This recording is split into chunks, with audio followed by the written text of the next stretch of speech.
CBN Professional. Uma parceria com o jornal Valor Econômico.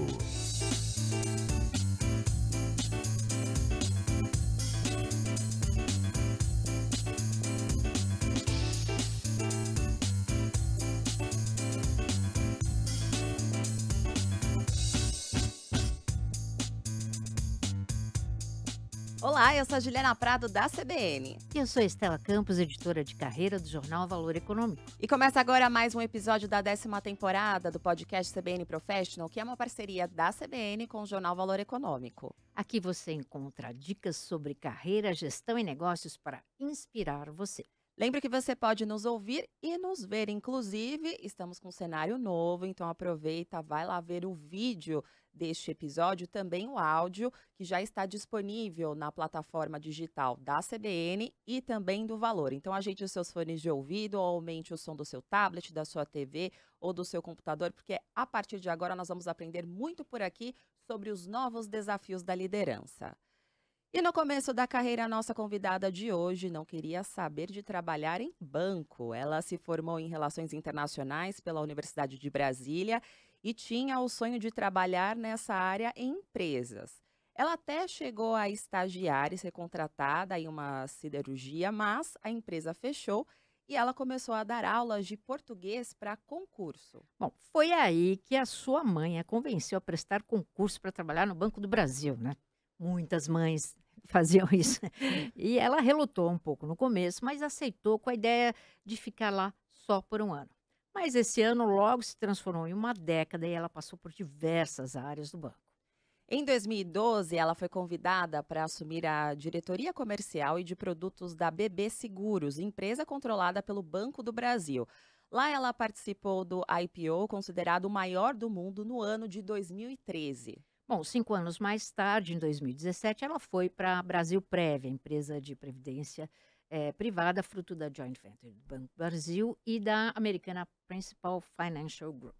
Lá ela assumiu primeiro a área comercial e de marketing e em novembro de 2020 foi convidada a assumir a presidência da Brasilprev, tornando-se a primeira mulher a ocupar o cargo. E sob a sua liderança aí, a empresa conta com mais de 2,6 milhões de clientes, vem investindo em cultura de dados, inteligência artificial, negócios digitais e atingiu uma arrecadação de quase 60 bilhões de reais em 2024. Ela tem especialização em liderança estratégica e MBA em administração de recursos humanos pela Fundação Getúlio Vargas. E hoje é também vice-presidente da FENAPREV, que é a Federação Nacional de Previdência Privada e Vida. E para contar mais detalhes da carreira, Estela e eu vamos conversar a partir de agora com a Ângela Assis, que é diretora-presidente da Brasilprev. Ângela, muito obrigada por aceitar o nosso convite, seja muito bem-vinda. Muito obrigada a vocês pelo convite e pela essa leitura tão legal inicial aqui que me fez, olha, vocês fizeram uma pesquisa incrível. E a gente, muito obrigada, uma alegria estar aqui. Imagina, a gente quer aprofundar ainda mais e conhecer a sua história. E eu quero começar aqui a nossa conversa pelo início da sua trajetória. Queria saber como é que você imaginava a sua carreira quando você começou o curso de Relações Internacionais e o que te atraiu para essa área aí em primeiro lugar. Olha, bom, realmente o curso de Relações Internacionais, ele é um curso que dá uma visão muito ampla de tudo. E eu tinha muita vontade de trabalhar em empresa na área internacional. Eu nunca tive vontade de morar no exterior. Interessante isso, né? Nunca tive vontade de morar no exterior, mas sempre tive vontade de fazer trabalhos, né? Viajar, ir e voltar, digamos assim. Então, a curiosidade de conhecer a questão do comércio internacional. O curso também era um curso muito abrangente, a gente via bastante ciência política, que eu gosto muito, direito internacional, enfim. Então, eu tinha vontade de trabalhar numa empresa. Ter uma carreira legal sempre foi muito relevante para mim. Assim, por que isso, né? Eu venho de uma família muito simples, né? Meu pai começou a vida como carteiro, meus pais não têm nível superior, mas minha mãe sempre foi uma pessoa muito à frente do seu tempo. E ela sempre falava assim, minha filha estudava, né? Ela trabalhava, estudou só até o 2º grau, mas trabalhava, vendia roupa, tinha emprego público. E ela falava assim, para as 3 filhas, eu sou a mais nova de 3 filhas, casamento não é meio de vida é trabalho, é independência, né? A nossa independência é muito importante. Então, eu fui criada num ambiente de fato, ser profissional, né, ter uma carreira legal, fazer diferença, trabalhar com muitas pessoas e conhecer muitos lugares. Daí, relações internacionais, parecia poder me prover tudo isso. Uhum. Bom, aí você foi parar no Banco do Brasil, né, porque a sua Foi. mãe, né, como toda mãe, né, falava assim: "Olha, vai lá fazer o concurso do Banco do Brasil, ter uma carreira estável e tal". Agora conta pra gente como é que foi, porque você lá trabalhou em muitas áreas diferentes, né. E como é que, você fazia para decidir o próximo passo lá dentro? Como é que foi essa sua trajetória? Olha só. Bom, e aí por que o Banco do Brasil, né? Eu tive, o irmão do meu pai trabalhou no Banco do Brasil, foi gerente do Banco do Brasil. O Banco do Brasil é uma empresa incrível, né? Maravilhosa. E assim, os pais sempre têm essa Aham. visão de trabalhar lá. E como a minha empresa foi extinta, né? Que a Juliana já comentou, a empresa que eu trabalhava em Brasília era uma holding de siderurgia, foi extinta. Eu falei, poxa, e agora? Amo dar aula, amo português, dei aula um tempo, mas ela falou assim: não, o Banco do Brasil não vai acontecer nunca de ser extinto, né? Aí eu falei: não, mas eu não quero trabalhar em banco, imagina, não quero ser caixa. Nunca fui caixa, inclusive, nunca fiz nem o curso de caixa no banco. Mas, então tinha o porquê. Meu tio trabalhava lá, tinha tido uma carreira legal. Aí eu fiz para ficar 2 anos, como você falou, e me apaixonei. Por quê? O banco, ele é muito grande, né? Então, você tem a oportunidade de trabalhar em várias empresas dentro de uma, em Uhum. vários lugares. Então, em média, então minha carreira realmente, eu passei por agência de varejo, superintendência, que é mais tática, né? Uma área mais tática. Passei pela agência de atacado, ou seja, tratei com grandes empresas, uma experiência incrível, eu adorei na época ali da privatização das teles, então foi super legal. Depois fui para a direção geral, e aí, na direção geral, trabalhei com empréstimos, financiamento, cartão de crédito, controles internos, que foi uma guinada importante na minha carreira, e depois na parte de seguros, previdência e capitalização. E aí, Estela, assim, eu sempre tive muito foco em resultado, né? Então, sempre pensava assim, poxa, olha, eu estou aqui fazendo esse papel, mas eu posso assumir o próximo, né? Uhum. Eu nunca fiz um planejamento de carreira assim, quero ser presidente da Brasil Prévio, né? Uhum. Nunca. De fato, se eu falar que fiz, não fiz. Mas sempre trabalhei para poder alcançar o próximo passo na carreira, né? E sempre trouxe muito, sempre fui uma pessoa bastante focada em resultado e sempre gostei muito de trabalhar com pessoas, sempre gostei muito de time.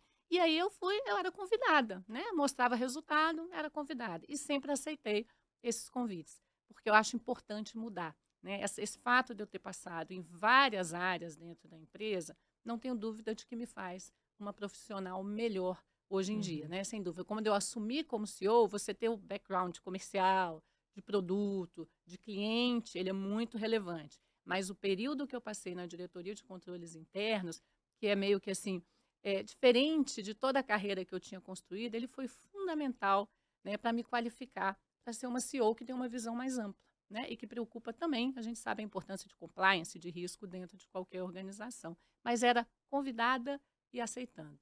E no caso da área de controles internos, eu fui convidada para fazer um processo seletivo, né? Eu era gerente de divisão e aí era para um cargo de executiva. E na época, eu tinha um diretor que gostava muito de mim, enfim, gostava muito do meu trabalho, e ele falava: não, você não vai de jeito nenhum para esse processo, porque imagina, vai ser um desperdício do seu talento comercial e de produtos. Aí eu falei: mas imagina, né? Eu vou perder uma oportunidade de participar de um processo seletivo, conseguir, né, se eu for aprovada, ser executiva pelos meus méritos, né, não por ter sido nomeada, não que a nomeação não seja valorosa, até porque Uhum. você merece aquela nomeação, mas enfim. E aí eu fui, teimei com ele falou: bom, tá bom, mas eu acho que você não devia ir, não, mas eu vou. E fui eu que fui a escolhida, e foi sensacional a minha carreira. Quer dizer, o primeiro cargo de liderança, né, que você assumiu, como é que Não, foi? de liderança eu assumi desde 1 ano de banco, Ah, né, já que foi era no já começo. era, como eu comentei, eu não fui caixa, não queria ser Uhum. caixa, nunca quis, porque é uma função super importante, foi super importante, mas para mim, eu gosto de interação, de conversa, de atividade, então assim, né, não queria sempre trabalhar com a equipe. E aí, 1 ano e pouco de banco, muito nova, né, ainda dentro da empresa, eu fui nomeada gerente de expediente, que foi minha primeira função de liderança. Então, quando eu olhando o banco, né, 32 anos que eu tenho 31 de liderança, né, de trabalhar Uhum. com equipes, que é o que eu gosto de fato. Uhum. E olhando para Ângela lá do primeiro ano, para essa líder de hoje, o que que você aprendeu, assim? O que que você leva de lá até aqui? Eu evolui bastante em algumas questões. Primeiro, Eu aprendi, e muito cedo, e isso foi muito bom na minha carreira, que eu preciso trabalhar com pessoas diferentes de mim. E eu preciso enxergar a qualidade das pessoas diferentes, né? Porque, por exemplo, eu sou uma pessoa muito rápida, eu sou uma pessoa muito agitada, muito ativa e focada, né? E aí, pragmática. E aí, eu queria trabalhar só com gente assim, no início da carreira, muito novinha, né? Eu até conto uma história, enfim, é interessante, porque eu pedi para tirar um funcionário da minha equipe, porque ele não era igual aos outros que eram parecidos Aham. comigo, né? E aí ele foi para uma outra equipe e na outra equipe ele foi super bem. E aí foi um aprendizado grande para mim. Eu não tive competência enquanto gestora de tirar o melhor, de olhar o potencial dele. Então isso foi um grande aprendizado. Então desde muito cedo, ainda bem, eu tive esse aprendizado. Então essa questão de diversidade, né, de pessoas que pensam diferente, isso para mim é muito evidente desde muito cedo. Então essa foi uma grande lição. Quanto mais alto o cargo que você vai chegando, é mais importante você exercitar uma escuta, né? E como eu sou muito agitada, eu tenho uma dificuldade, né? Eu tendo a responder pela pessoa, né? A querer Uhum. já agir. Então, também trabalhei bastante nessa questão de ser mais, ter mais paciência, ouvir mais, né? E poder se manifestar depois. Paciência é uma questão que Deus não me proveu na vida, né? Então, eu busco bastante, de fato, eu não sou muito paciente. Então, isso foi um grande aprendizado. Aprendi na minha carreira, assim, que é muito importante você trabalhar com os outros. Isso não tive grande dificuldade, porque eu sempre gostei muito, né? Mas a importância das pessoas te apoiando e de você fazer as pessoas crescerem também é muito relevante. Então, essa visão foi muito forte para mim. E eu diria que talvez um ponto relevante, eu sou uma pessoa muito transparente, né? Eu sempre fui na minha carreira. Então, eu nunca tive medo de me manifestar, e que fosse para um chefe, que fosse para um colega lateral, que fosse para um colaborador, né, que trabalhasse comigo, sempre me manifestei muito. Só que eu falava na hora que eu queria e eu falava o que eu queria, né? E aí eu demorei um tempo para aprender, mas aprendi. E nas mentorias que eu faço hoje, eu falo muito disso. Você pode e deve falar tudo o que você quiser e o que você acha, mas tem a hora certa, né? Tem o momento certo, porque você precisa que o interlocutor ele esteja aberto a receber aquela mensagem, né? Então eu diria, esse foi um aprendizado importante que eu demorei mais, aprendi ali, mas por último ali já como diretora. Uhum. Uhum. Agora, você contou aí já que quando você assumiu, né, o cargo, né, como diretora-presidente, foi a primeira, né, mulher a ocupar esse cargo. Você já falou em alguma entrevista, você sentiu um pouco aquela síndrome da impostora, né, que é uma coisa que muitas Uhum. executivas já vieram aqui no podcast, já contaram. Como é que você lidou com isso? Isso já tinha acontecido alguma outra vez com você? Conta pra gente.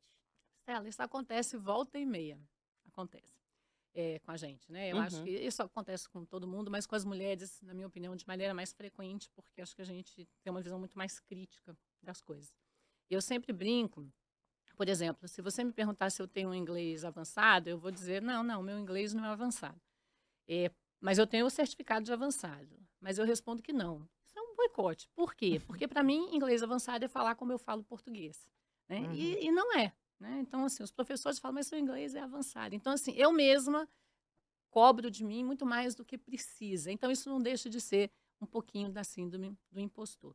E quando eu assumi no auge da pandemia. Uhum. Eu já estava há 3 anos como diretora, então conhecia as pessoas, claro, né? Eu conhecia a empresa, mas eu tinha uma relação muito mais próxima com as pessoas da minha diretoria. E na pandemia foi um desafio grande. Então, eu procurei muito, né, conversar. A gente estava 100% home office, então eu assumi em 100% home office.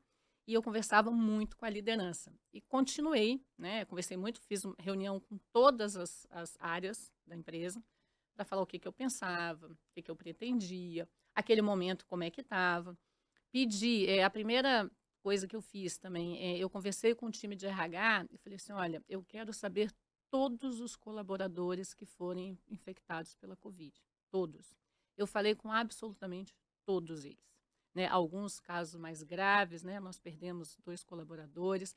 Falei com os familiares quando estavam internados, eu falava com o pai, eu falava com a mãe. Por quê? Porque, na minha opinião, a liderança ela precisa ser próxima. As pessoas precisam entender que você, de fato, se preocupa com elas, né? Claro que com o resultado é fundamental, o trabalho, a entrega é fundamental, mas as pessoas são muito importantes. E esse é um fato interessante, então eu quis me aproximar. Eu sou uma pessoa muito próxima, eu gosto de conversar com as pessoas. E isso, assim, as pessoas reconhecem isso, né? Outro dia, ano passado, eu fiz reunião com toda a Brasilprev, né? Eu separava em equipes de 40 pessoas para ouvir um pouco o que eles estavam achando. E aí, um colaborador falou assim, eu queria fazer um depoimento, né? E ele falou assim, eu tive Covid, né? Na época fiquei internado, fiquei muito mal. E minha mãe, né? Minha mãe, ela era empregada doméstica e ela recebeu uma ligação da presidente da empresa e recebeu várias querendo saber como estava o filho dela. E isso tem um valor para ela e para mim. Ele falou chorando, obviamente. Eu chorei aqui, já fico com o olho mareado já. Sim. Mas ele falou assim, porque ela nunca imaginou isso. Então, isso foi super importante. Eu falei, mas imagina, né? Não tem diferença nenhuma entre mim e sua mãe, né? Do ponto de vista de ser humano. Então, isso marca, né? Então, acho que essa proximidade as pessoas sabem. E até hoje eu escuto assim, Ângela, olha, eu sei que você gosta de saber, fulano tá com tal doença, assim, assim. Aí eu vou e tento falar com as pessoas. Mas sabem também, eu sou uma pessoa bastante exigente, né? E que eu só acredito em trabalho de qualidade, porque as pessoas, por terem síndrome de impostor, eles acham que não podem entregar coisas que elas podem entregar de uma maneira muito melhor, às vezes, do que elas mesmas acreditam. Então, eu também sou uma pessoa bastante exigente. Agora, até na pandemia, em termos de negócios, né, a decisão da Brasilprev, né, que foi de fazer os pagamentos fossem, enfim, períodos de carência contratuais fossem, né, ignorados. Como é que foi essa decisão e como é que foi sustentar essa decisão lá dentro? Olha, ela foi uma decisão que ela foi bastante pensada. Ela foi uma decisão que foi acolhida por todos os acionistas, né? Tanto pelo Banco do Brasil, pela BB Seguros, pela Principal, porque era o certo a fazer. E na Brasilprev, um dos nossos valores é fazer o certo. Um outro é cuidar das pessoas, né? Então, são dois valores que você precisa na prática, né? E você tem que exercitar, porque senão não faz sentido você ter só como documento estratégico. Então, assim, e toda a indústria, né? Vamos ser honestos, a indústria toda adotou esse procedimento, né? Então, a gente não olhava carência, a gente não respeitava a carência entre, né, os resgates, porque você tem um período regulatório de 60 dias. A gente não ficava pedindo documento para comprovar, enfim, a gente acreditava nas pessoas. Então, foi um período bastante difícil, né? A indústria, obviamente, teve um nível de resgate super elevado, claro. Por outro lado, foi um período educativo também, né? Passado, se é que se pode dizer que teve alguma coisa positiva, né, de uma situação tão triste, as pessoas passaram a ter mais consciência de que precisam se preparar para o futuro, porque o futuro é muito incerto. E elas precisam pensar nas famílias, né? Principalmente aquelas pessoas que são ali responsáveis financeiramente pelas famílias, que precisam pensar. Então, a gente viu também uma procura maior por previdência. Também teve um aumento de venda, assim, a gente também vendeu, né, no cenário que era tão complexo, mas a gente teve uma venda, mas de fato o resgate foi muito maior. Mas foi uma decisão certa, ética e aderente aos nossos valores. Angela, deixa eu só voltar um pouquinho na sua carreira, que tem um ponto muito importante, que você participou do IPO da BB Seguros, né? Isso. Como é que foi participar disso e o que isso representou aí para sua carreira? Olha, foi assim, incrível, né? Primeiro foi uma experiência de conversar com o investidor, né? Então nós formamos grupos, tinham vários grupos, e nós éramos 3 diretoras, 3 diretores, 2 foram no IPO, eu fui escolhida para ir, eu fiz América Latina, né? E visitando com pessoas do banco também, para fazer a venda, de fato, da empresa. Então, assim, a gente falar do negócio me ajudou muito na perspectiva de futuro, porque eu precisava falar do que eu enxergava como diretora para essa empresa no futuro. A interação com investidores, né, foi totalmente diferente. Eu não tinha tido essa experiência na minha carreira, ainda mais investidores externos, investidores estrangeiros, né? Então, assim, você tinha perguntas muito variadas aí sobre, né, o Brasil como um todo e não só sobre o business. Então, foi uma oportunidade de conhecimento, de enriquecimento profissional muito grande, um desafio grande, né? O desafio do idioma também, enfim, participei também de reunião em inglês, também acaba sendo um desafio, mas foi super gratificante, porque foi o maior IPO do mundo, né? E eu tive a oportunidade de receber um prêmio em Nova York, por isso com o diretor na época, né? O diretor-presidente na época, que era o Labuto, e a gente foi receber, né? Porque foi reconhecidamente, talvez até um dos maiores ainda que tenha, porque depois o mercado fechou, né? Sim. Ficou complexo, depois veio o Covid e tal. Enfim, e aí não se teve também oportunidades desse tamanho, mas me enriqueceu muito profissionalmente. Agora, na tua gestão aqui da Brasilprev, né, vamos falar sobre inovação, digitalização do negócio, assim. Desde que você assumiu aí a liderança, a empresa foi eleita 2 vezes aí como uma das 20 mais inovadoras pelo MIT. E no ano passado ampliou aí a implementação da inteligência artificial, teve 50% aí a mais de negócios concluídos ali nesses canais digitais, né, em relação a 2023. Eu queria saber como é que começou essa transformação e assim, quais foram os riscos e as oportunidades aí desse processo? Olha, a gente começou, até antes de eu ser presidente, né? A gente teve um presidente anteriormente, dois, na verdade, antes, que começamos a falar de dados, né? Então a gente começou, ele falou, bom, vamos então criar inicialmente uma área de dados, vamos começar a pivotar uma área de dados aqui, porque já se falava bastante disso. Então a gente começou lá em 2018, nós começamos lá em 2019, na verdade, né, essa área. E aí a gente já tinha, e ficava vinculada a mim, uma área que a gente chamava de Lab digital. Tá? Uhum. Eu era diretora comercial e esse Lab ficava vinculado a mim.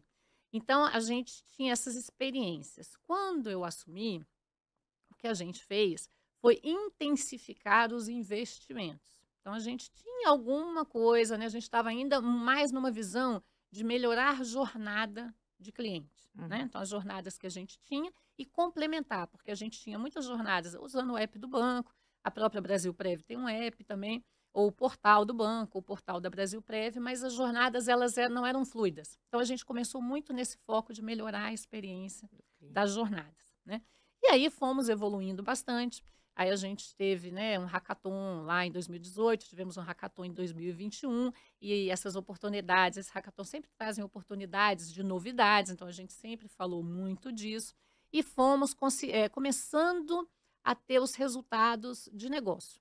E aí, em 2023, né, a gente já tinha, essa área já tinha evoluído bastante, a área de dados na parte de você identificar, você fazer um data lake adequado, né, você ter dados com qualidade adequada, e o digital fazendo lá as suas jornadas. Aí eu tomei a decisão da gente unir essas duas áreas, né, porque eu entendi que era uma forma de você, de fato, ampliar, né, de você escalar resultado, aí resultado de business mesmo. Aí nós estamos falando de trazer dinheiro para a companhia. Então a gente fez essa junção dessas duas áreas em 23 e foi fundamental. E também criamos um programa de inovação, né? Porque assim, você ficava com a inovação, eu sempre falava disso, a gente falava disso, é um valor também, inovação constante. A gente tinha no DNA, lá nós somos a primeira empresa a lançar um plano júnior, né, para criança. Nós somos a primeira empresa a trazer o conceito de ciclo de vida, de investimento, que veio até da Principal. Então, a gente já tinha um DNA, mas a gente estava precisando, né, dar uma mexida aí. E aí, quando a gente uniu essas duas áreas e lançou um programa robusto, aí um programa que você tinha, né, o porquê, quem, como, a estratégia, o que a gente queria, como é que a gente ia trabalhar e as métricas, né, porque sem medir você não tem como ter sucesso, na minha opinião, você tem que ter, né, metas e métricas para poder medir. A gente conseguiu, de fato, alavancar e melhorar muito. Então, a gente capacitou a empresa, a gente passou a ter squads. Antes ficava muito concentrado no digital. Só lá você trabalhava com metodologia ágil, só lá, né, você tinha ali um desenvolvimento de ideias novas. Não, a gente começou a expandir isso para a companhia por meio desse programa de inovação digital e essa junção, né, das duas áreas foi fundamental para a gente escalar negócio. Então, por exemplo, a gente esse ano lançou, né, a venda de planos de previdência pelo WhatsApp. É a primeira e única empresa ainda no mercado que tem esse tipo de venda. Então, nós estamos aprendendo. Né? Nós estamos vendo como é só orgânico, por exemplo, por enquanto, entendendo, vendo o que o cliente fala, o que ele acha bom, o que ele não acha bom e corrigindo. Então, assim, a gente tem essa visão inovadora e a gente estruturou essas áreas que já tinham sido iniciadas, né? Quando eu era diretora, inclusive, a gente estruturou de uma forma mais focada em resultado. E aí a gente foi 2 anos reconhecido pelo MIT, né? Que dá muito orgulho para a gente. E aí a gente lançou o WhatsApp. A gente tem 1.400.000 clientes que usam o nosso WhatsApp da Brasilprev. É muita gente, né? De uma base de 2.600.000. E a gente tem nível de satisfação de excelência, né? NPS lá que supera, nível de satisfação que supera 80 pontos. Então, assim, organizando iniciativas que eram separadas, juntando áreas que tinham aderência, né? Porque a jornada ela é importante, claro que ela é, mas eu preciso do negócio. E para o negócio ter mais efetividade, eu preciso entender o meu cliente, os dados, eu preciso saber o que ele faz aqui dentro. A gente montou também um CRM, que hoje eu tenho uma visão 360 do meu cliente dentro da empresa. Então, se alguém da minha ouvidoria vai falar com o cliente, ele entra lá e ele sabe se esse cliente já teve no saque. Ele sabe qual é, né, se esse cliente fez alguma transação. E, por trás disso, eu tenho a área de dados dizendo assim, olha, esse cliente é um cliente propenso a fazer aporte no final do ano, esse cliente é um cliente propenso a sair, então faça um trabalho de retenção, faça uma consultoria para ele. Então, assim, muitas ferramentas, investimento bastante parrudo, né? A gente investe aí, eu diria que nos últimos 10 anos, talvez 500 milhões falando só em dinheiro para projetos, não estou falando em folhas de pagamento de pessoas alocadas, estou falando em ferramenta, em desenvolvimento. A gente conseguiu investir bastante para ter uma visão 360 do cliente e passar a ter resultado financeiro a partir, e de satisfação, que é muito importante, né, a partir dessa melhora e desse uso de dados e dessa melhora das jornadas. Então, assim, juntar as áreas e ter um programa definindo o que a gente faz foi fundamental. Agora, como é que foi a preparação das pessoas, né, da empresa para essa transformação digital? Foi junto com a transformação, né? Foi junto com a transformação. É o que a gente fala, a gente tem que pensar no resultado de curto prazo e na visão de futuro juntos, né? Então, assim, a gente treinou, capacitou, tivemos 3 turmas, né, que a gente fala de Agente Reinova. O que é isso? São colaboradores que se inscreveram e a gente treinou nas ferramentas ágeis. E eles foram os multiplicadores dentro das suas áreas. A gente começou a pivotar, né, squads dentro das áreas separadas e não só mais dentro do digital.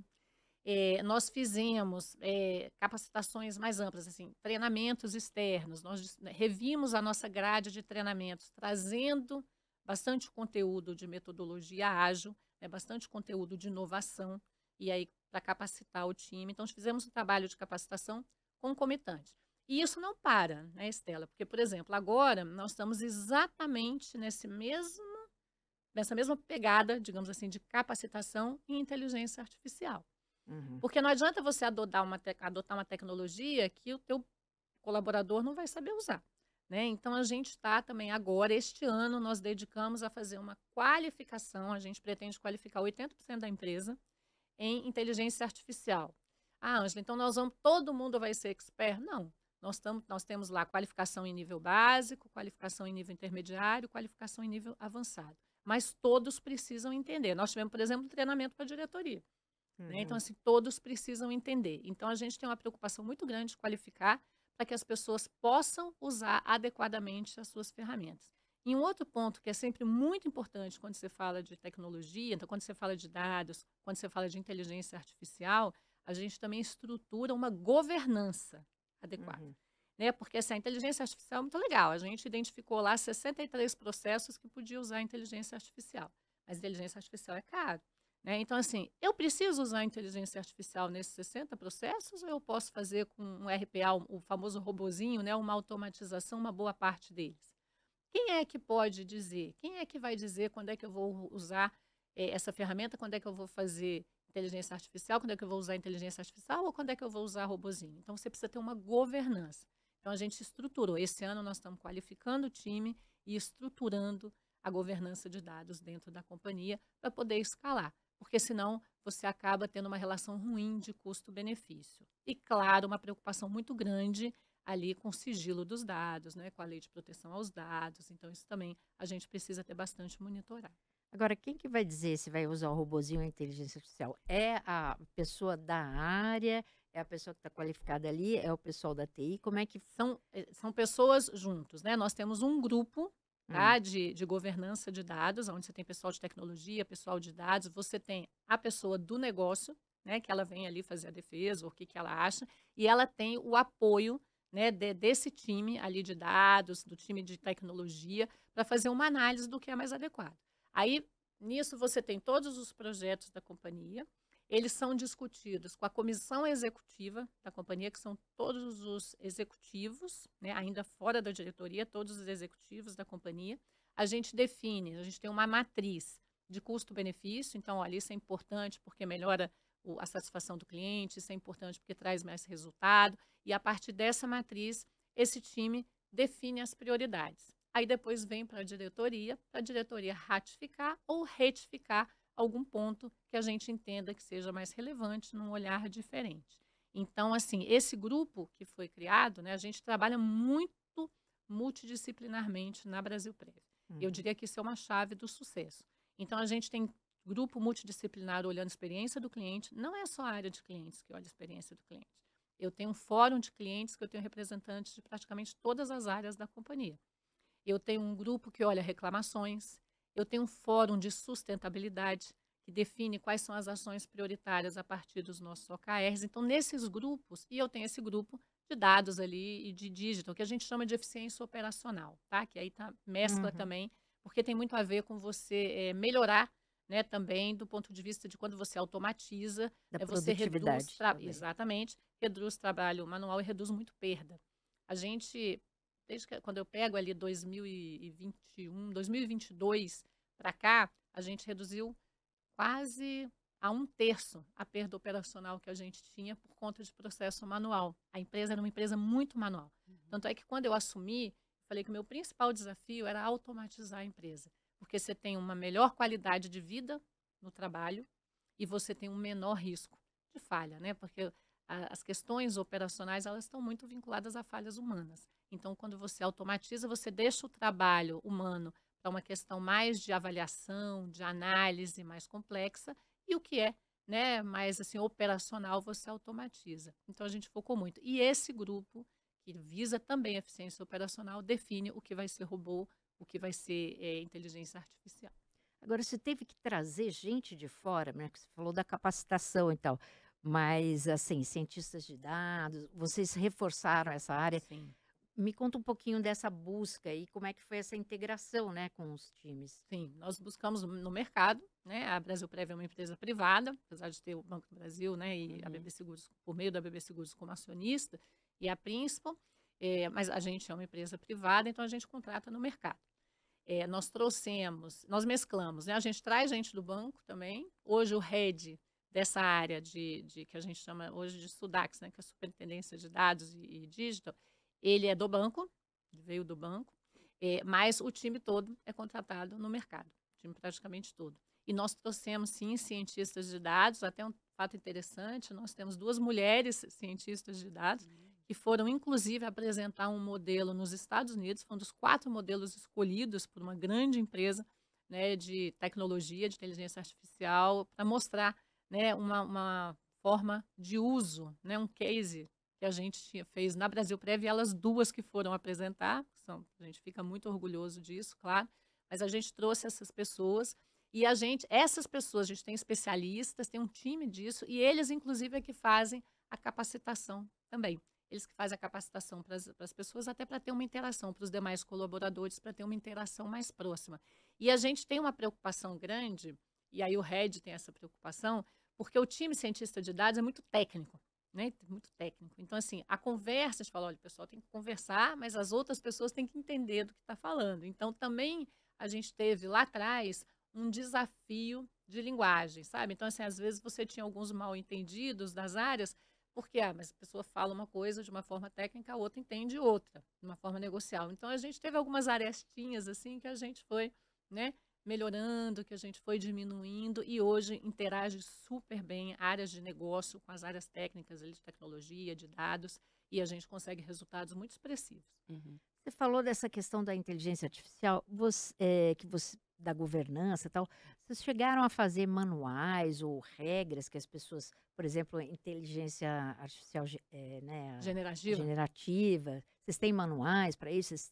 Nós temos. Esse fórum está justamente escrevendo, nós temos nós vamos ter então a política, os normativos, a Isso está sendo identificação dos feito ainda. projetos, quem é dono do quê, né? Não, hoje a gente já tem Já as tem regras, isso. a área de compliance trabalhando muito forte junto, né? A área de risco da companhia, a gente tem sim.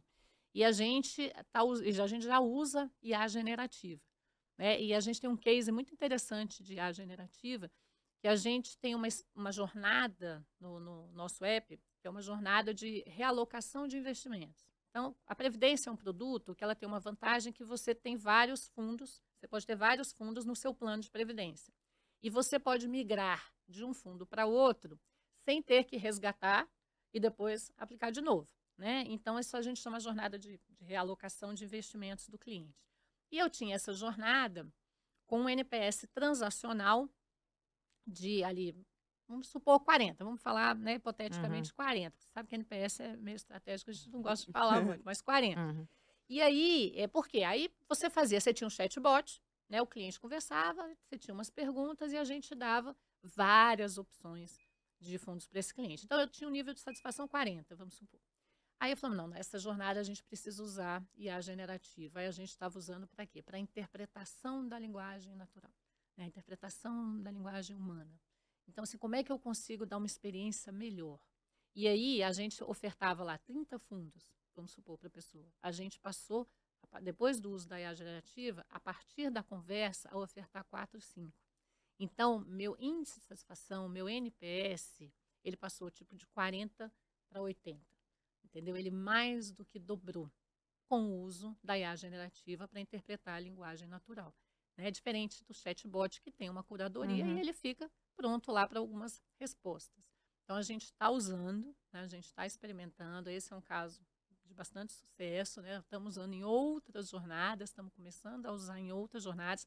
Já usamos internamente para os consultores comerciais, ali para explicar e esclarecer sobre o produto. Então, eles já usam inteligência artificial, a gente já tem lá, né, disponibilizado para eles, e estamos ali, a nossa ideia é alavancar. Ângela, você falou muito sobre o orgulho de ter cientistas mulheres, né?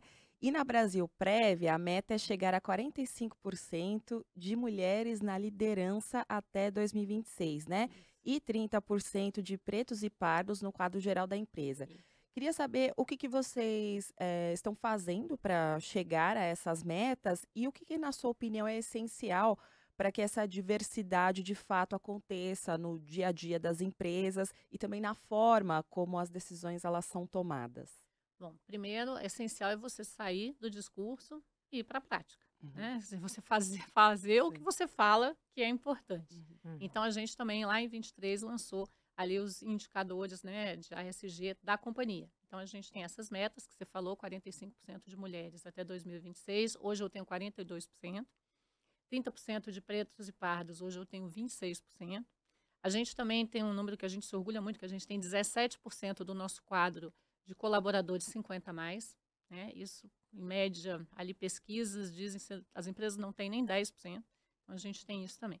E aí nós temos ações afirmativas para poder entregar esses indicadores. Então, em relação a mulheres em liderança, por exemplo, nós desenvolvemos, né, nós iniciamos um programa de mentoria e a gente destina, de mentoria com foco em liderança, e a gente destina 70% das vagas para mulheres.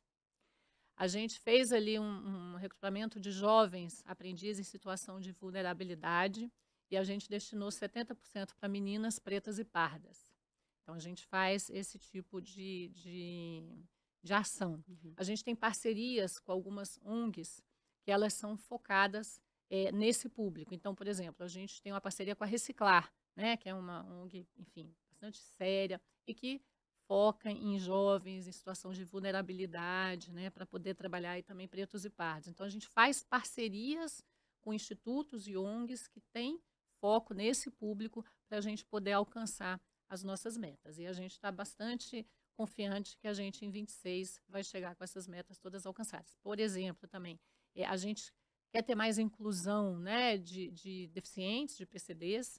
Então, a gente desenvolveu ano passado, uma capacitação específica em dados. E por que em dados? Porque você pode trabalhar à distância, você pode trabalhar remoto. Então, a gente fez um processo aberto de inscrição, recebemos 400 inscrições, né? A gente tinha ali 13 vagas e capacitamos pessoas com deficiência para ser analista de dados, né? Então, assessores ali na área de dados. Alguns nós trouxemos para a empresa, eu não tinha vaga para todos, mas nós qualificamos para o mercado e continuamos com essa ação vigente na companhia para fazer uma nova turma agora em 24. Então, a gente tem ações específicas e a gente chama ONGs e institutos que tenham mais competência em relação ao tema e um trabalho mais robusto para ajudar a gente a atingir as nossas metas. Uhum. E detalhe, né, quando você olha o mercado financeiro, tem pesquisas que mostram que a população brasileira, né, a maioria é mulher, né? O último censo aí do IBGE mostrou isso, e você tem em torno de 35% de mulheres em cargos de liderança. Na Brasil Prev nós já estamos com 42%. E eu tenho 47% de mulheres na empresa. Então, eu estou bem alinhada, né? Porque eu tenho mais homens do que mulheres na empresa, 47% de mulheres. E sempre que a gente tem um cargo, né, que vaga por algum motivo, a gente analisa e, claro, que se você tiver colaboradores, né, se você tiver candidatos que têm a mesma condição de entrega, de competência, de currículo, que vá bem na entrevista, e um for um homem e um for uma mulher, a gente prioriza as mulheres. Se for branco, pretos e pardos, a gente prioriza os pretos e pardos. São ações práticas. Uhum. Agora, pensando em termos de negócios aí da Brasil Prev, a gente, como é que vocês fazem para atrair mais jovens para a previdência privada? Eu não sei se ainda é um valor para a juventude, eles têm essa noção. Quais ações vocês têm feito para isso? Assim, a gente trabalha para atrair, né? Infelizmente, a gente não atrai como a gente gostaria, né? A gente gostaria de atrair muito mais. Mas, infelizmente, a educação financeira é muito distante do ideal no Brasil, né? As pessoas não pensam no futuro.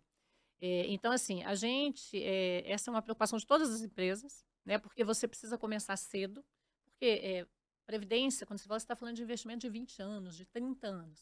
E aí, você pode começar com 50, 100 reais, não tem problema, porque ao longo da sua vida, quando você for mudando sua carreira, melhorando, sendo promovido, você vai aumentando a contribuição, é um produto bastante flexível. Então, assim, as pessoas precisam começar.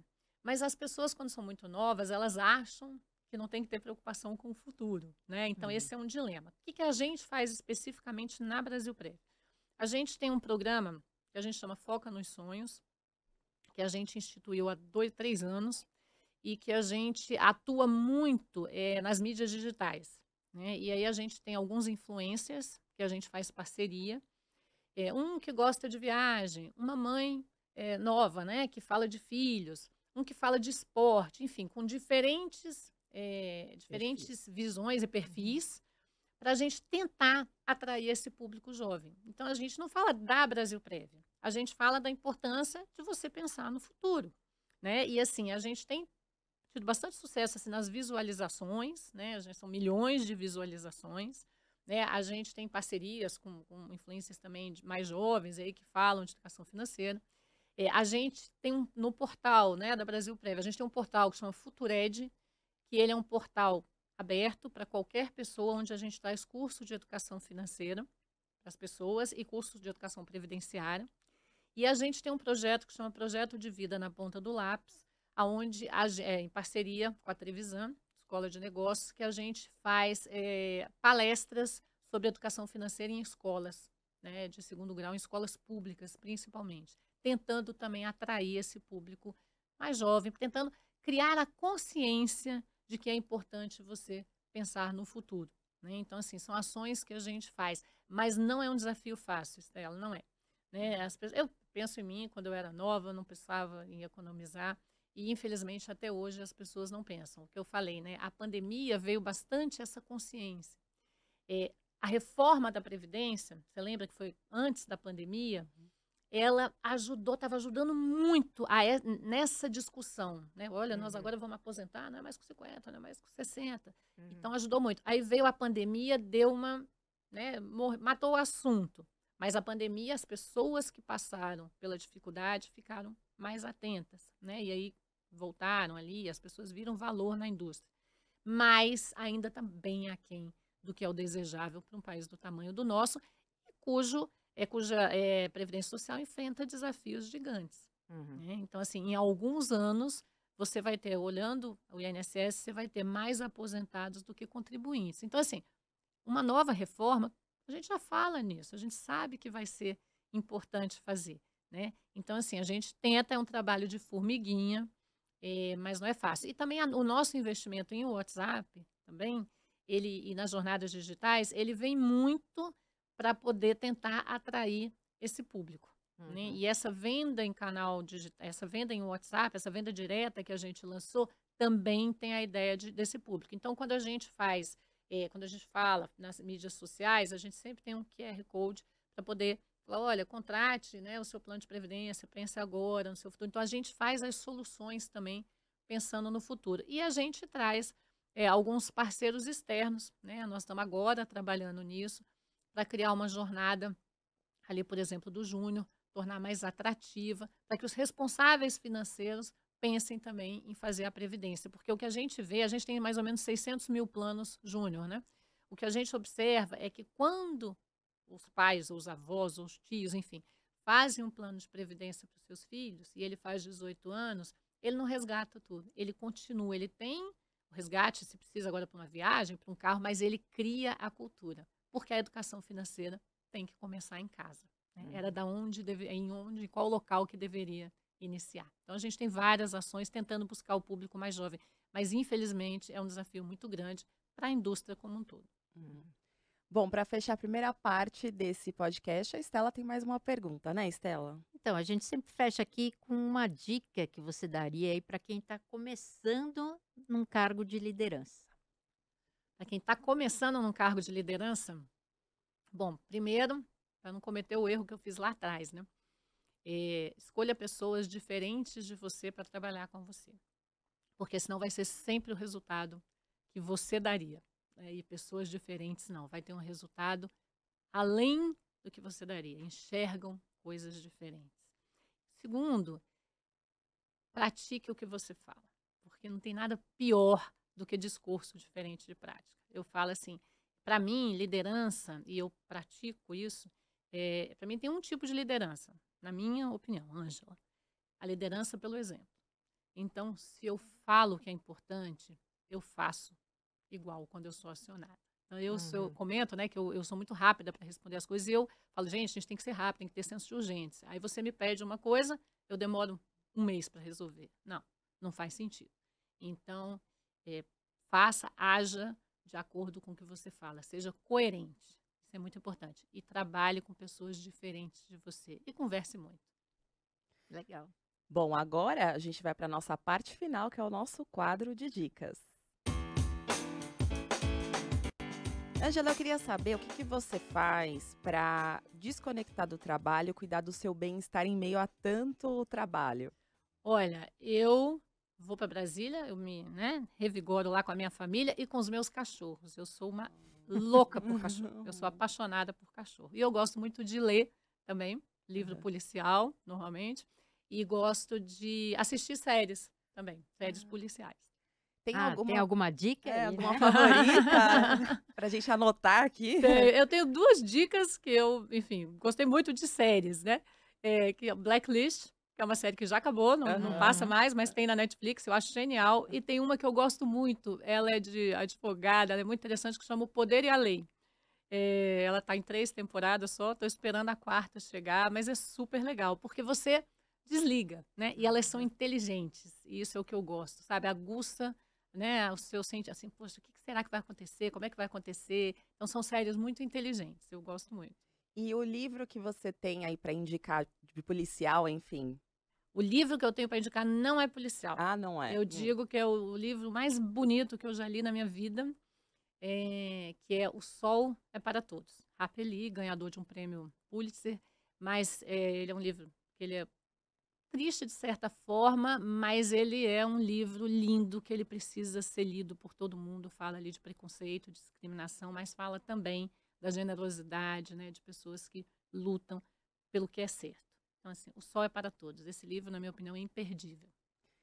Bom, Ângela, eu gostaria muito de agradecer aqui a sua presença, por ter compartilhado tantos aprendizados. Eu espero que você volte em outras oportunidades aqui. Obrigada, é só me convidar, foi um prazer, Estela, foi um prazer, Juliana. Sucesso para vocês e muito obrigada. Foi muito Obrigada. legal estar aqui. Muito obrigada. Obrigada. A gente conversou com a Ângela Assis, diretora-presidente da Brasil Prev. Estela, eu não te vejo no próximo episódio, Puxa. porque estou indo embora depois de 10 anos na CBN e 4 aqui no CBN Professional, mas você vai ficar em ótima companhia. Não vou dar um spoiler de quem. Tá bom. Mas Vamos eu acho que eu manter não. É, o exato. segredo.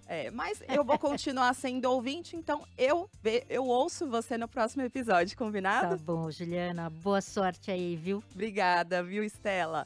Agora eu vou ficando por aqui em mais um episódio da nova temporada do podcast CBN Professional, que é uma parceria da CBN com o jornal Valor Econômico. E se você gostou desse episódio, mande as suas sugestões e críticas também construtivas para o e-mail cbnprofessional@cbn.com.br. E se você quiser saber mais sobre o que a gente abordou aqui, entra lá no site do Valor Econômico. Os trabalhos técnicos desse episódio são da Débora Gonçalves e a sonorização é do Cláudio Antônio. O roteiro e a produção deste episódio foram feitos pela Estela Campos, pela Bárbara Nor e por mim, Juliana Prado. Beijos para você e até uma próxima oportunidade. CBN Professional. Uma parceria com o jornal Valor Econômico.